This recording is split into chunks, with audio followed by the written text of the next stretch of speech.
Good evening, everyone. My name is Nathan Onibuto. I am the student representative serving on the Fairfax County School Board and a senior at South County High School. I would like to welcome you all this evening to our forum discussion on the importance of youth voting and voter rights. With me today are several amazing students from across the county who will help to guide us through this very important conversation. Additionally, we are extremely lucky to have the United States Senator Tim Kaine join us today. Senator Kaine was elected to the Senate in 2012 and serves on the Armed Services, Budget, Foreign Relations, and Health, Education, Labor, and Pensions committees. We would now like to turn to Senator Kaine with some opening remarks about the importance of voting, followed by a short presentation about voter registration, and then a roundtable Q&A with students from around Fairfax County. Thank you. Senator Kaine? Well, Nathan, it's so good to be with you and be with these great students from Fairfax, and I'm looking forward to our dialogue and our questions. I thought I would just say two things about voting. One, an important insight, because it's Constitution Day, about the Constitution and the responsibilities we have. And then second, I want to talk about my first vote, because I was exactly the age of you students when I was casting my first vote in 1976. So first, the Constitution. The framers of the Constitution got a lot of things wrong. Slavery, not allowing women to vote until the 19th Amendment in 1920. They got a lot of things wrong, but they also got some interesting things right. The First Amendment of the Constitution, freedom of speech, freedom of religion, freedom to assemble, freedom to petition government. One of the things that I really have grappled with, even in the last few months, is understanding something that they understood. Voting is an important part of the Constitution, the 15th Amendment and other provisions that talk about the process for elections. But the framers understood that as important as voting was, it wouldn't be enough. Why put in the First Amendment people have a right to peacefully assemble and petition government for redress of grievances if voting would be enough? If voting would be enough, you wouldn't have to protect people's right to peacefully assemble and protest and petition. So what the framers understood is we're setting up a form of government. We want people to be able to choose their leaders, and that's critically important. But also, your responsibility doesn't end when you walk out of the ballot booth. Your responsibility is continuous. And in this time when we've seen, social unrest and largely peaceful protests about racial justice issues all over the United States, it's good to remember that the framers understood that we needed that if we were going to be the kind of democracy that we hoped that we would be. My first vote. So I turned 18 in 1976, the bicentennial year of the country, and my first vote was in a presidential year, just like many of you. I grew up in a very turbulent time. I imagine you feel this about the time you're growing up in, and you wonder about your future. I was born in 1958. When I was 5 years old, I came home from kindergarten, and my mother was crying because John F. Kennedy, our president, had been assassinated. 1968, when I was 10 years old, Martin Luther King was assassinated, and then presidential candidate Robert F. Kennedy just 2 months later. The Vietnam War was in full-fledged, full scale with protests in the streets against the war. Civil rights protests were happening all over the country during those years. And when I was 16 years old, a U.S. president resigned because of corruption, President Richard Nixon. So my growing up years were so much turmoil, so much turmoil. In fact, that was sort of all I knew. But I remembered when I turned 18 and I had the chance to vote, I had this feeling, I don't like a lot of what I'm seeing, but now is my chance to add my voice so that hopefully we can make life better. And in many ways, life has gotten much better since I was 18 years old in terms of equality for immigrants, equality for African Americans and Latinos, LGBTQ equality, many more women in elected office. We've cleaned up rivers, we've cleaned up our air. Now we have to deal with climate change. New problems keep coming, but because young people didn't like what they saw and got involved, important changes and improvements were made. And that's exactly what's going to happen as you students get involved, because I bet you're not happy about the way the pandemic's been handled, and you have worries about the economy, and you have worries and concerns about racial justice issues. Your involvement not only can, but I predict will make our society much better, and that's why I'm so happy to be here and have a chance to talk to you tonight. Thank you, Senator Kaine, for those opening remarks. Next, we were going to discuss voter registration with two high school interns from the League of Women Voters Jocelyn McCullough from the Justice High School and Kyla Dougal from McLean High School will discuss what it takes to register to vote in Virginia. Hello, everyone. My name is Kyla Dougal, and I'm a senior at McLean High School. Hello, everyone. My name is Jocelyn McCullough, and I'm a senior at Justice High School. We are both interns with the League of Women Voters, and we are here today to talk about voter registration with Senator Tim Kaine. The League has been around for 100 years. Our mission in Fairfax County is to get people registered to vote. After fighting for the right to vote for decades, women gained the right to vote in 1920 with the passage of the 19th Amendment. Did you know that the suffragists founded the League of Women Voters? They founded the League to help people register to vote and to provide nonpartisan information so that people could become educated voters. We still do that today. Pictured to the left are suffragists protesting in front of the White House. Pictured on the right are high schoolers at Fairfax County League of Women Voters high school registration event. 100 years later, we are still registering and educating voters. Voting is an important privilege for all American citizens, and it must be taken advantage of. Voting rights have come a long way. When America was founded, only white men who were 21 years old or older and owned property could vote. Over the last 200 years, voting rights have expanded to include other groups, and property requirements were abolished. Women finally won the right to vote 100 years ago, only 100 years ago. Did you know that the suffragists, the silent centennials, were the first people to protest in front of the White House? Some of them were arrested for blocking the sidewalk and were taken to Occoquan Workhouse right here in Fairfax County, Virginia, where they were beaten, kicked, choked, and fed maggot-infested food. Look closely at the illustration on the upper left. Some of the suffragists went on hunger strikes and were force-fed through their noses. Americans were outraged when they heard about this physical abuse. That outrage led to the passage of the 19th Amendment. Did you know that the Lucy Burns Museum, dedicated to the suffragists, has just opened in Fairfax County in 2020, and that Turning Point Suffragist Memorial is being built here as well? Additionally, young people ages 18 to 20 were given the right to vote in 1971 during the Vietnam War. The slogan, quote, "Old enough to fight, old enough to vote," was the driving message behind the passage of the 26th Amendment. However, the right to vote was often suppressed for African American women and men through tactics that kept them from the polls. Even though African American men were given the right to vote as a result of the 15th Amendment in 1870, they were still kept away from the polls by Jim Crow laws. These tactics included poll taxes, grandfather clauses, and discriminatory literacy tests. People were beaten, jailed, and even killed. It took the sacrifices of thousands of young people during the Civil War and the Civil Rights Movement to ensure that African American people could vote. People like John Lewis, Ida B. Wells, and Dr. King were leaders in the fight to vote for African Americans. They are a reason you should go vote and start some good trouble. So, are you now ready to register to vote? In order to register to vote in Virginia, you must be a Virginia resident, a U.S. citizen, and be 18 on or before November 3rd, 2020, which is Election Day. You also need your Social Security number. Most high school seniors in Fairfax County, including us, are not old enough to register to vote in the November election. But we will be old enough to register the day after the election on November 4th, 2020. Not only can we then register to vote, but we can also begin to vote in primaries and special elections. Yes, we can vote even if we are 17 in Virginia, but we have to be registered first. In the wake of the pandemic, we know it may be hard for many of you to reach your local polling places. On the League of Women Voters of Fairfax website, there are resources that walk you through how to register to vote online, how to absentee vote by mail, or vote early in person. You must apply to register to vote. You will need a DMV license, a learner's permit, or a Virginia ID from the DMV in order to register online. If you do not have one of these documents, you cannot register online and must use a paper application instead. It is very important that the forms are completed correctly so that the application will be approved. If you're a high schooler in Fairfax County, the League has a special registration link for every high school in Fairfax County. See theleagueofwomenfairfax.org for more.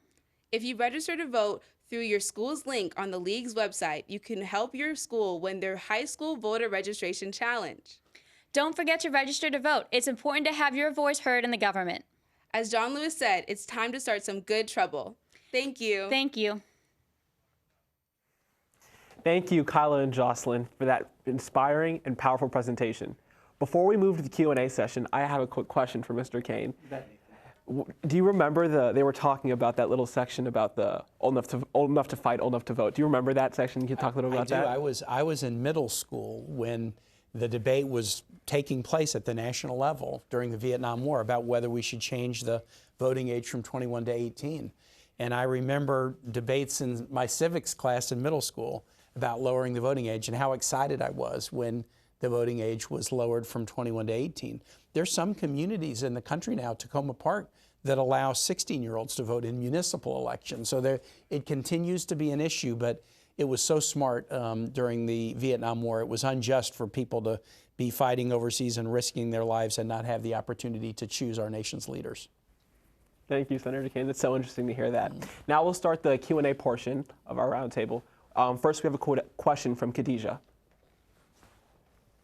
Hello, my name is Khadijah Ismail, and I'm a senior at the new John R. Lewis High School and was an advocate for the name change from Robert E. Lee to John R. Lewis High School.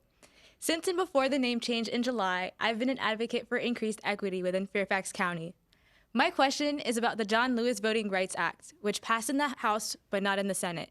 Could you talk about what some provisions are in the bill and how we could advocate for its passage? I will, Khadijah, and I talked to Khadijah before. She's an interesting person because her birthday is November 4. If she had been born one day earlier, she could have actually voted on Election Day this year, but I know she's going to register as soon as she can. Well, Khadijah, so the John Lewis Voting Rights Act is really important, and it does a number of things. First, it fixes a Supreme Court decision that was made called Shelby versus Mississippi. Prior to that decision, which was done early in my first term in the Senate, jurisdictions, before they changed voting rules, had to get them approved by the Justice Department if they'd had a past history of any voting rights problems. The Supreme Court struck down the pre-clearance requirement and said Congress had to rethink it. Virginia Congressman Bobby Scott, who is a member from the Hampton Roads area, wrote a bill to fix the problem the Supreme Court laid on the table, and we've been trying to get that bill now passed for a number of years. So the John Lewis Voting Rights Act first would fix the Voting Rights Act by restoring the need to submit changes to the Justice Department and get them approved so you're not harassing people or reducing their right to vote. It would also do a number of other things. Some states use weird tactics to try to disenfranchise people. The history was great. The students laid out about poll taxes and grandfather clauses, but what we see now are states enacting onerous ID requirements, which can be really hard not only on minorities, but new Americans and many senior citizens. States purge voters' names off voting rolls, which is a really significant problem. So if you don't vote a few years in a row, you may suddenly find that you're not registered anymore and you weren't even notified about it. So the whole idea would be to fix the Voting Rights Act, which has been such a powerful civil rights law since 1965, and then put a number of other provisions in place to stop the kinds of harassment and petty tactics we see some communities and states adopt that are designed primarily to weaken people's ability to participate. Okay, thank you. Thanks, Khadijah. Next, we have a question from Layla. Hi, my name is Layla Butler from Hayfield Secondary. With the fear of COVID and cuts to the U.S. Postal Service, what will voting look like and how do you recommend people vote? Additionally, what safety measures are being taken at the polling stations and how is that message getting out to the public? Khadijah, Khadijah and Layla, great question. So first, we're trying to provide people with as many different options in Virginia to vote as we can, because that way people can kind of grapple with their own concerns about safety and security. So we now have 4 options. You can vote in person starting tomorrow morning, the 18th of September, for the time up to Election Day. You can vote by mail, getting your ballot by mail, and over, I think, 750,000 people already have in Virginia, and then returning it starting tomorrow. You can get your ballot by mail, but if you want to, you can then fill it out and take it in person to drop it off at the registrar's office or at sites established by Fairfax County. Or number 4, you can go vote in person on Election Day, November 3rd, and we've now made that a state holiday. So if people are worried about COVID, they may decide, maybe I'll vote by mail, or maybe I'll go early, but go on a Tuesday afternoon at 4 o'clock when there isn't going to be a long line. We've tried to provide a lot of choices so that people can make the choice that's right for their health, but also that gives them the most comfort that their vote will be counted. At the federal level, in the CARES Act, one of our COVID bills that we passed in March, we put $400 million in for election assistance to the states. That money has been divided out. Virginia got significant amount to try to help deal with what we think will be a significant increase, especially in mail. And then in terms of what's being done to make the polling places safe on Election Day, I know that Governor Northam and the General Assembly is thinking very hard about the way to do that. They're moving some polling places. For example, my polling place in Richmond traditionally has been in a senior living community. Because seniors are particularly susceptible to COVID, they've moved it to a municipal sports arena that's very close, and we'll be voting there this time. And I think a lot of jurisdictions are trying to do that, as well as recruiting people to be poll workers to help answer questions and make sure people can vote safely on Election Day. Thank you. Yeah, thank you. Before we move on to the next question, I was wondering if you think people who are mailing in their ballots should mail them in sooner rather than later because delays with postal service, that makes a difference. I think being early, whether you're in person or mail, makes a lot of sense, and I'll tell you why.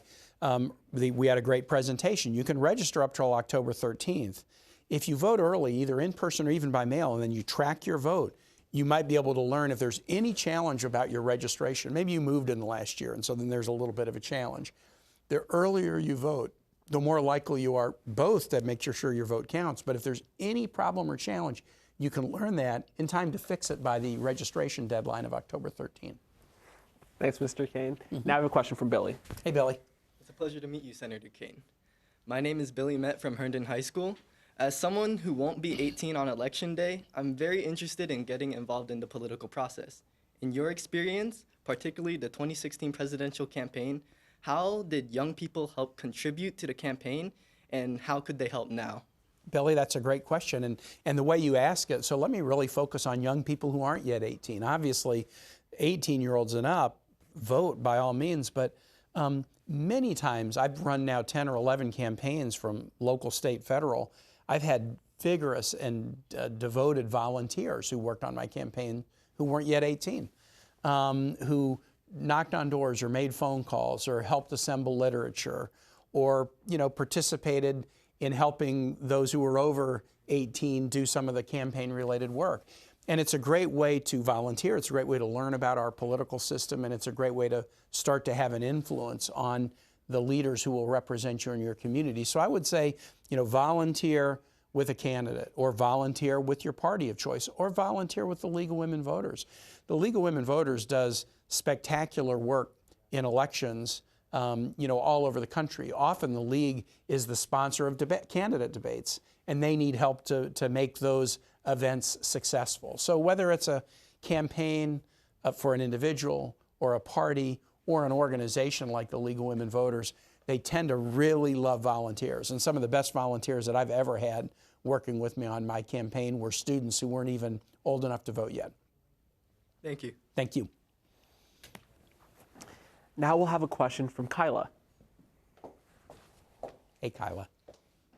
Hi, Senator Tim Kaine. My name is Kyla Dougal, and I'm a senior at McLean High School. As you may know, currently all of FCPS's classes are online, which makes it hard for the League of Women Voters and other third-party organizations to get youth people registered to vote. This is why on November 3rd, I'm hosting an in-person voter registration drive to help get seniors at my high school registered to vote after their SAT. What other steps do you recommend communities take to help get the youth vote out during the pandemic?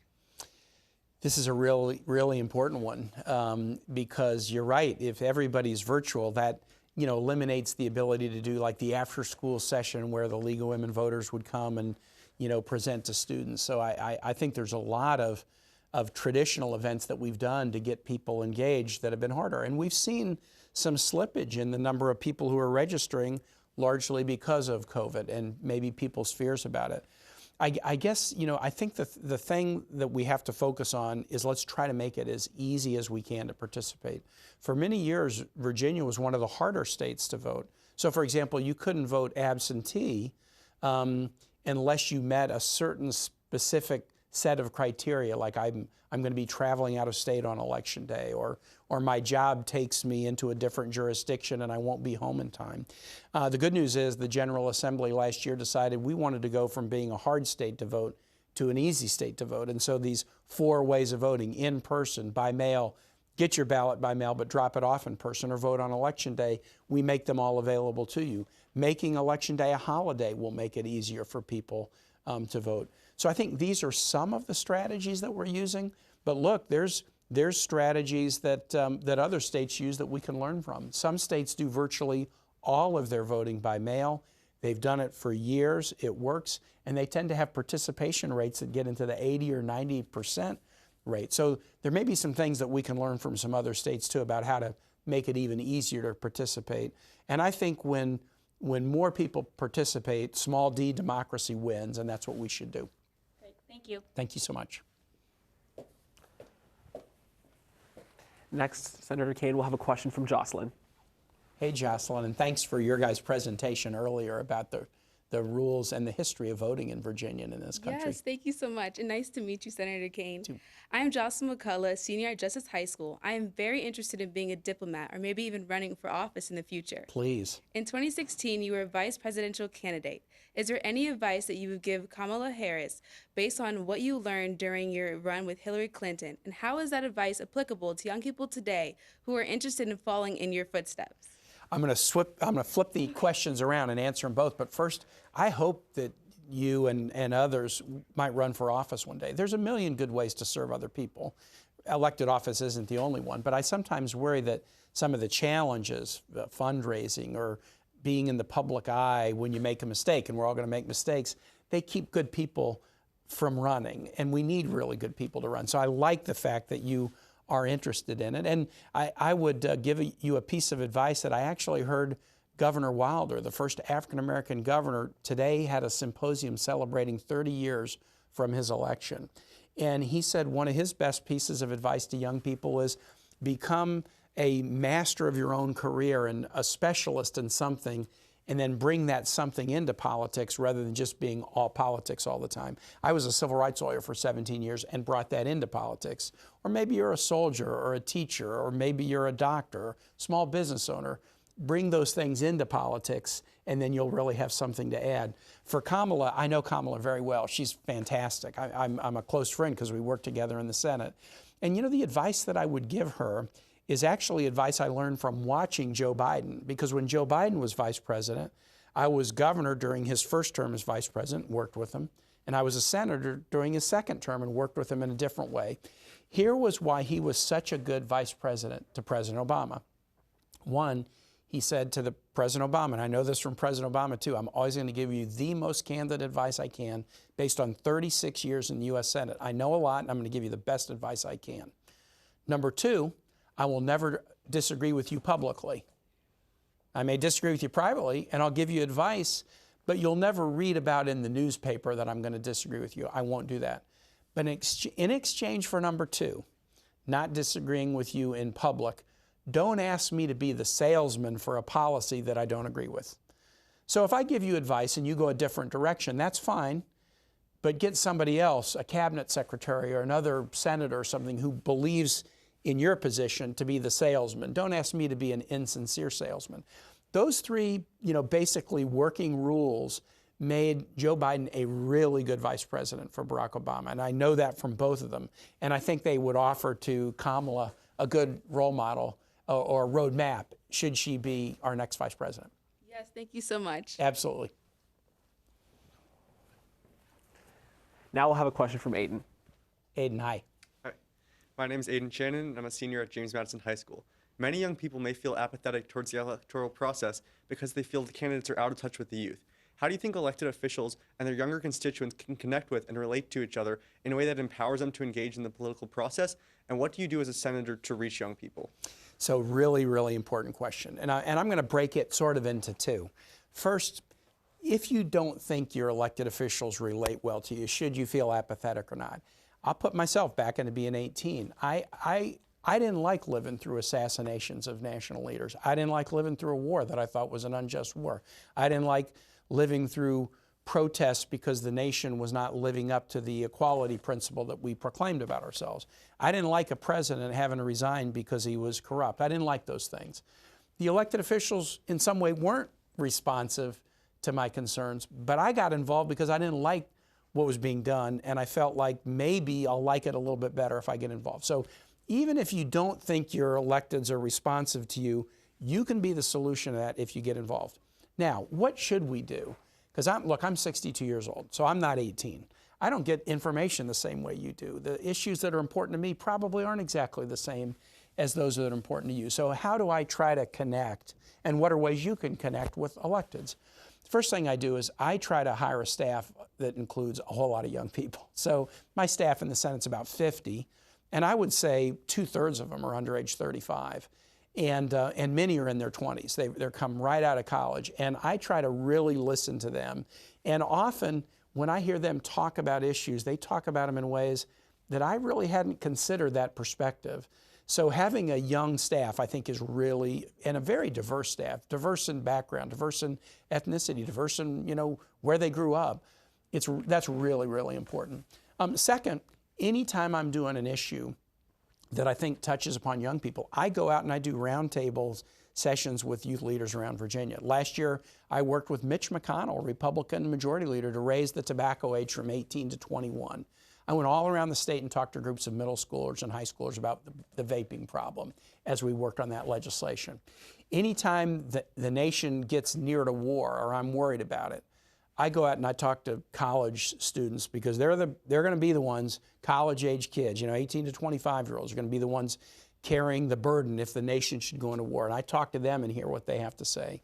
So if there are issues that really impact young people, I try to remind myself that I'm not looking at it the same way a young person is, and I try to go out and interact. The other thing is, you should feel free to reach out to your congressman or senator. Say you're 17, you think, well, I'm not registered, they're not going to listen to me. You would be wrong.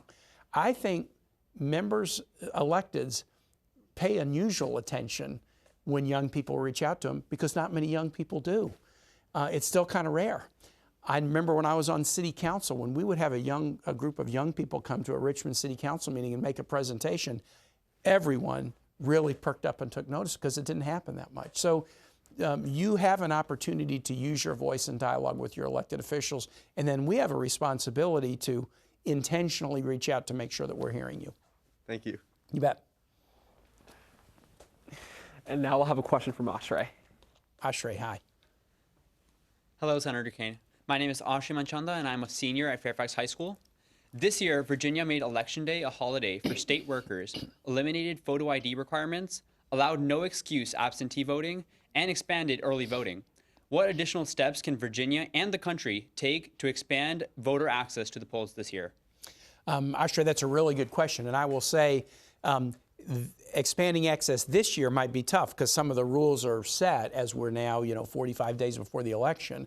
And so there's probably not going to be a lot of rule changes. However, there's still some things that can be done. So we've expanded early voting in Virginia in person. We've given to jurisdictions the ability to not only allow voting at the registrar's office, but at multiple locations. And it sounds like in Fairfax, the Fairfax registrar is going to offer multiple locations to vote. So this is a Fairfax program. You call the Fairfax registrar and you can get the information. But wherever you are in Virginia, registrars are still trying to determine, maybe they can offer more sites that would make it more convenient for people.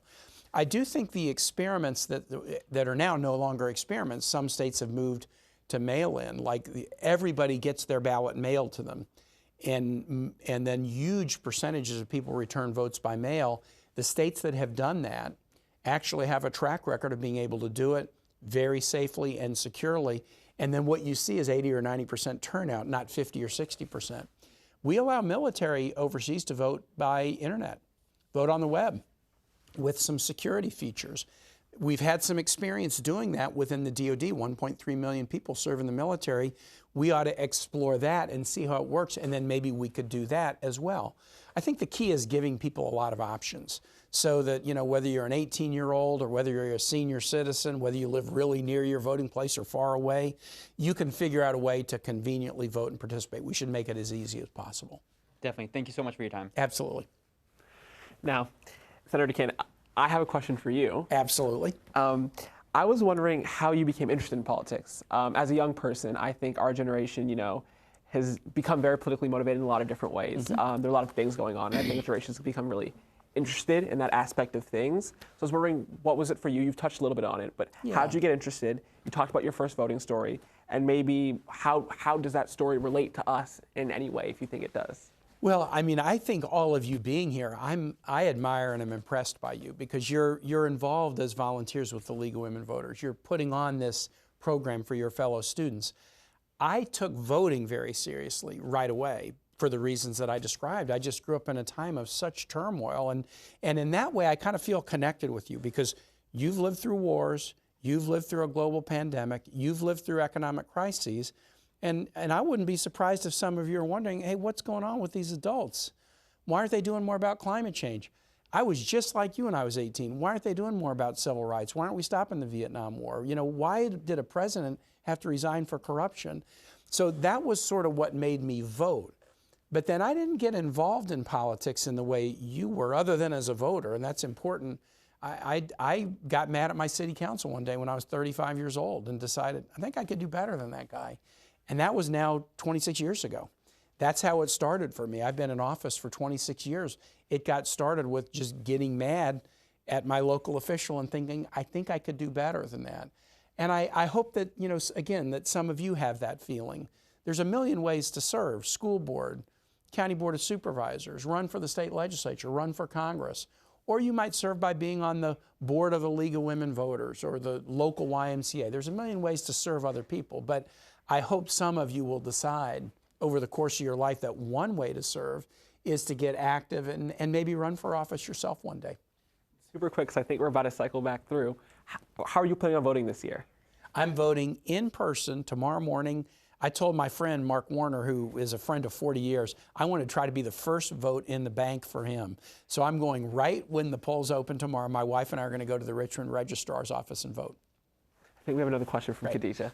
All right. I just wanted to ask another question. Yeah, so you've served as a mayor, you've served as a governor, and you've served as a senator. What inspired you to serve in public office?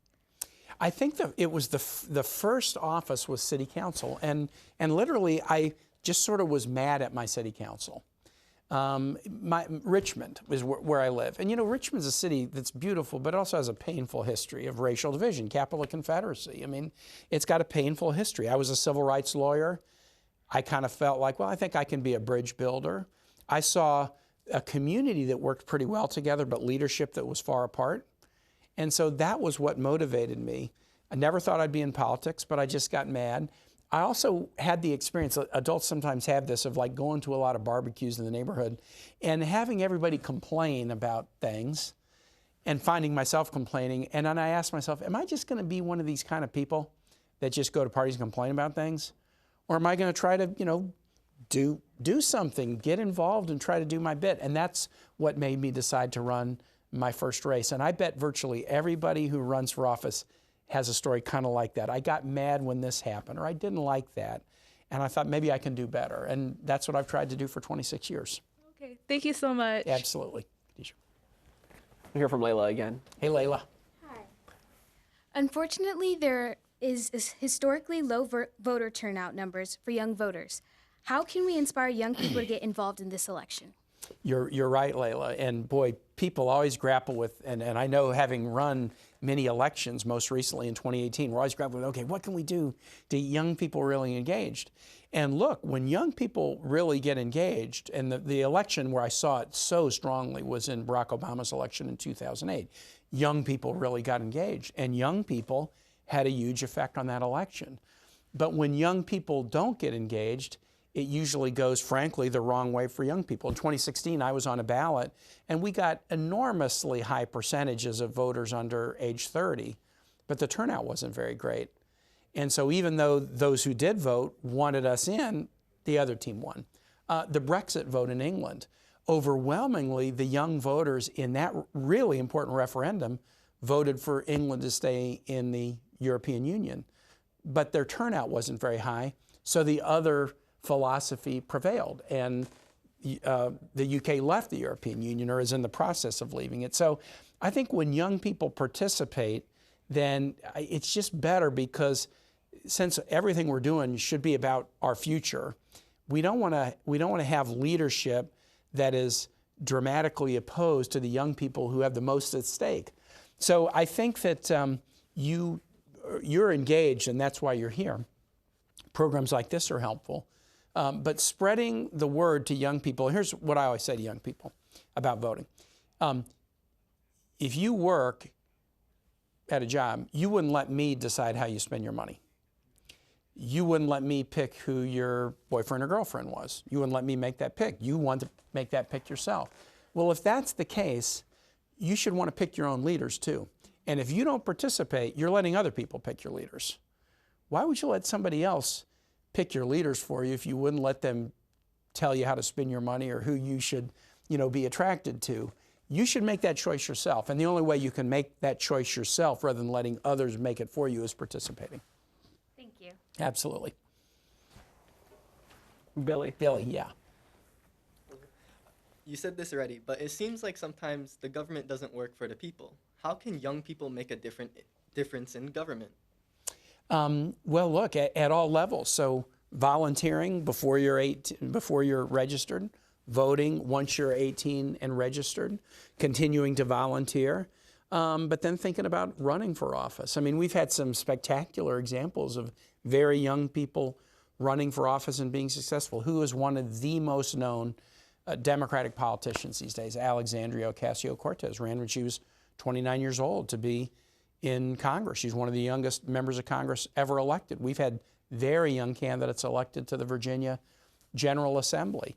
And usually that kind of starts a little bit of an avalanche. If you don't see anybody like you in office, then I'm not sure that's for me. If you see somebody like you, somebody who has the same background or same ethnicity you do, you think, oh, well, that's kind of a normal thing to do. Why don't I do it? So I think that you want a government that is responsive to you. I once was doing an event at a college, and students were telling me, hey, look, it's not motivating to us if we turn on TV and all the ads are about Social Security. I mean, I'm 19 years old. I'm not going to worry about that for 30 or 40 years. It's important, but it's not top of mind. And so people challenged me about the issues that we claim to be important and the ads that we run. And you need to challenge us. And if we do, you're going to find that we'll be more responsive to you. And you'll start to think, wow, government can really be responsive to people. Thank you. Thanks, Billy. Kyla? Yep, Kyla. Hello again. Many Americans, especially young voters, do not think that their vote matters, especially because it's just one vote. What advice do you have to them? Oh my gosh. So when I ran my first race for Richmond City Council, and had I not won that, I'm not sure I would have ever run another race. I won that race by 96 votes. 96 votes. There were 8 precincts in my district at that point. So, that was like less than 12 votes a precinct was the difference. Presidential election in 2000 was decided, Al Gore was the popular vote winner, but lost just a few different votes in the state of Florida would have switched that election. In my race, I was on the ticket with Hillary Clinton. We won the national popular vote by 3 million.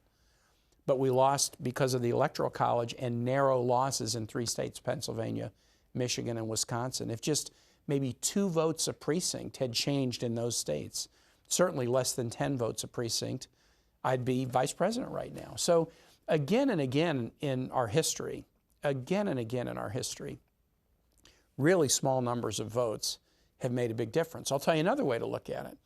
What would the percentage of the voters be who are under age 30? Well, I don't know the answer to that, but say it's 13 or 14%. So you might say, well, that's not very much. Well, most races in Virginia, statewide races, they get decided by 2 or 3%. Our Latino vote, using this as an example, is 7 or 8% maybe on election day. And for years, Virginia Latinos thought, well, that's not enough. We're not that powerful. But I would point out, are you kidding? We have races that are decided by 1 or 2% or going to recount. The Latino vote can be the difference maker in every election in Virginia. The youth vote can be the difference maker in every election in Virginia. So there's differences between candidates on the issues that are important to you, but it's also the case that you can make a difference, and solid youth turnout can almost always dictate who the winner and the loser is. Great. Thank you so much. You bet. Jocelyn. Jocelyn. Hi, you mentioned that you were a civil rights lawyer Yes. previously. So how has that perspective added to your role in the state and federal government? It's been a really important thing. So what I did, I practiced law for 17 years, and the bulk of my practice was representing people who had been turned away from housing, either because of their race, or because of disability, or because of their family status. They had children. And it taught me a lot about housing, and it taught me a lot about discrimination. Because I didn't grow up short of housing, and I didn't grow up being victimized by discrimination, so this was not an experience that I had. But in my conversations with my clients, and I'll never forget the very first client I had who had been turned away from an apartment just because of the color of her skin, and we were able to prove that was the only reason. I'll never forget her describing the experience to me and how painful it was, and sort of trying to put myself in her shoes because I was about her age. Wow, I went and just found an apartment too, but I got my apartment. And that will make me feel confident the next time I look for an apartment. But because she was turned down, the next time she looked for an apartment, she was going to be worried about, was she going to be treated badly? So the civil rights work that I did over the 17 years taught me an awful lot about how much farther we have to go. Now, we've come a long way in my life from the turbulent times I described to the election of an African-American governor, Doug Wilder, 30 years ago, an African-American president, Barack Obama, in 2008. But as the murder of George Floyd shows, as we see the statistics, who's dying from coronavirus? Who's getting coronavirus? Disproportionately African Americans and Latinos. Who's losing their jobs because of coronavirus? Disproportionately African Americans, Latinos, women, young people, people on the lower end of the salary ladder. I think the work that I did in civil rights made me sensitive to things that I wouldn't have been sensitive to because it hadn't been my experience. And it makes me maybe a little more open and able to see other injustices and inequities that need to be tackled. Thank you so much. Mm-hmm. Now we'll hear from Aiden again. How do you believe the rise of social media in recent years has contributed to politics, for better or for worse? Boy, it is. I mean, it's kind of like, what's the opening line of Tale of Two Cities? It was the best of times, it was the worst of times. It's both. I mean, social media, internet, it has been a democratizer of information. So if you have a search engine and a device, you can research virtually any topic, and you don't have to go to a library and maybe they don't have the book that you want on that topic. You can get information. That's fantastic. At the same time, it has been an enormous force for social division and disinformation. I don't believe many of the social media platforms are responsible. Now, that is also a fault of policymakers because we haven't made them be responsible for content. And so we're looking at ways that will not interfere with the robust sort of First Amendment discussion, including anonymous speech, which has always been part of our politics, anonymous speech. We don't want to interfere with that, but we might need to put more responsibility on the shoulders of social media platforms to try to be a little more responsible in the content that they provide. But it's a mixed bag. You know, it's interesting, I think about social media, some of it promotes the most subjective points of view without editors, without fact checkers, and even lies. But then some of it, like Wikipedia, is attempting to use social media platforms to really promote a kind of crowdsourced objectivity in interesting ways. So it is like most things that humans do.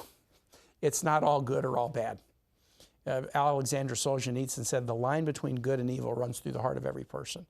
There's nothing that we do that is 100% good or 100% bad. There's often a mixed bag. If you've read the book of Genesis in the Old Testament, I'm always interested. That book was written in 500 BC. What is the forbidden fruit? It's from what tree? It's you are forbidden to eat from the tree of the knowledge of good and evil.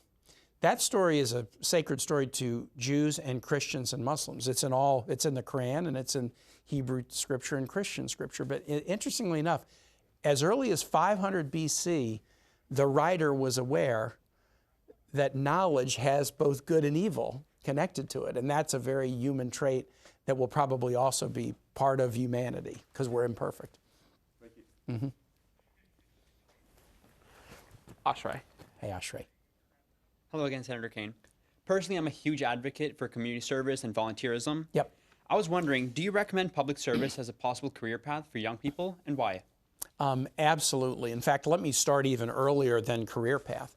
I took a year off in the middle of law school to go work as a volunteer missionary in Honduras for a year. I ran a school that taught kids to be welders and carpenters.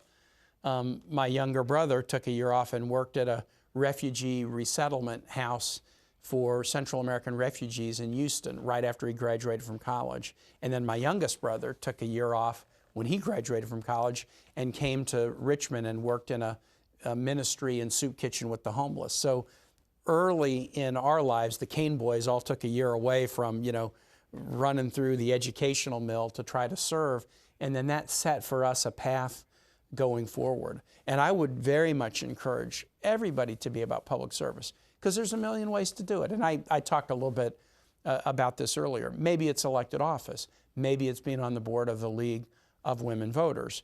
Maybe it's, if you're a lawyer, helping nonprofit organizations organize and get their nonprofit status so that they can raise funds and do good things in the community. Could be on the board of a local PTA. There's just so many different ways to serve. But as I've said earlier, I hope some of you run for office someday, because I'd like to think that if I was 35 years old today, I'd still run for office. But frankly, it's gotten harder. When I ran my first race in 1994, there wasn't really the internet. Fundraising wasn't hard. Because there wasn't the internet, everything you ever did in your life wasn't searchable, so people could find out if you'd ever said something stupid or done something stupid, and we all have. So I think it gets harder and harder to run. But the satisfactions of being in public life are really powerful. And I'll tell you the satisfaction that I continually just am really warmed by. People have short memory, so they may see me and not even know who I am. And especially like after I retire, within 2 days, somebody will see me and say, hey, didn't you used to do the weather on TV? They won't really know I was in politics. However, there's not a single place in Virginia after 26 years I can't drive by and say, you know what, that wouldn't be there because of me. That school wouldn't have gotten built. There's a medical research campus that wasn't part of it. I played a key role in getting the Silver Line out to Dulles and beyond. Everywhere I go, I can see something and say, I had a part in that. And you know what, if nobody else remembers, I remember. And it makes me feel good when I see it to know that I've got my own little thumbprint on communities all over the Commonwealth. That feeling of having made a tangible difference to people and communities is unlike any other feeling. And it's really, really the key satisfaction of being in public office. You made some really great points, and I really hope young people follow your advice. Thank you Thanks. so much. You bet. Senator Kaine, do you have anything you'd like to say in closing? Well, I just think Fairfax Public Schools, you guys are a great advertisement for the kinds of students that Fairfax has by the questions that you've asked, and also by your commitment to educating on voting history and on how to vote, but also on your passion to be connected. So to you, Nathan, thank you for being on the school board. It's a big deal to be the student rep on the Fairfax School Board. It's the largest school district in the Commonwealth and one of the largest in the United States, and a very notable one. So congratulations to you and to all who've participated, and especially to your teachers. Your teachers seeing this, they're going to feel really good because they've clearly been successful in getting you to embrace your civic responsibilities, and that means that we can be more optimistic about our future. Thank you so much for your time, Senator Kaine. Really good to be with you. Thanks. I think that concludes our discussion. But before we go, I'd like to give a very special thanks to the FCPS technology team at the Sprague Center, to the Fairfax County School Board, particularly Mount Vernon Representative Karen Corbett Sanders, the League of Women Voters of the Fairfax area, our coaches, Mr. Doug Zywall of Hayfield Secondary School, and Mrs. Beth Tudon of the League of Women Voters, to my amazing parents at home, and especially to Senator Kaine, all my fellow seniors, and to all of you at home. Please don't forget, go register and go vote.